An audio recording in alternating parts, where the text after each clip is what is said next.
This is Brian, Atlanta Hot Tub Center and Tub Talk 101. And today, by popular demand, I want to talk about, is the hot tub I want a good fit for my space?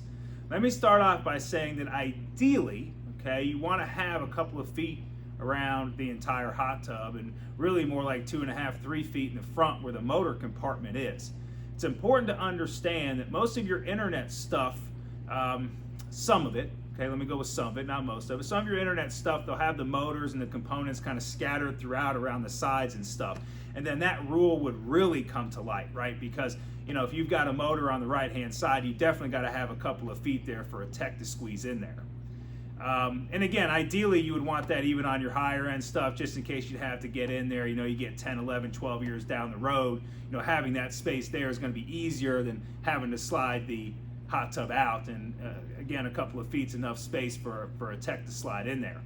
Your higher end hot tubs will make sure that they have a motor compartment, right? And the reason they're doing that is because in their mind they're saying, hey, we want to make it easy for the customer to have service if they want to sink this thing in a deck, or if they want to slide it into a corner, that kind of thing. And again, you have to have that access to the motor compartment. No matter what, you need that 2.5, 3 feet so that we could pull a motor out or a component out. Remember, that's where all of your equipment and components are going to be. So as you can see here, I have a Sundance Aspen here in front of me.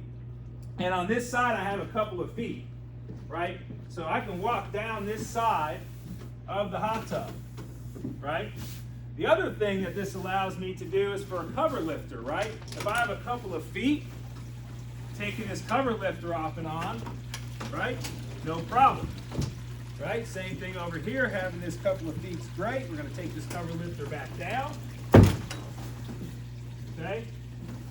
Now, if you want to put in a bigger hot tub and your space is a little bit smaller, you just need to realize that you're assuming the responsibility that if there is an issue on either of the two sides or the back, right, that you may have an additional cost for us to slide the hot tub out and to do the repairs. Again, on your higher end stuff, your well-built stuff, ultimately, this is down the line. This may be 8, 9, 10, 11 years down the line, but at some point, you're going to need access to one of these sides, and you just have to make that decision. Hey, am I okay 9 or 10 years down the road if I have to do this?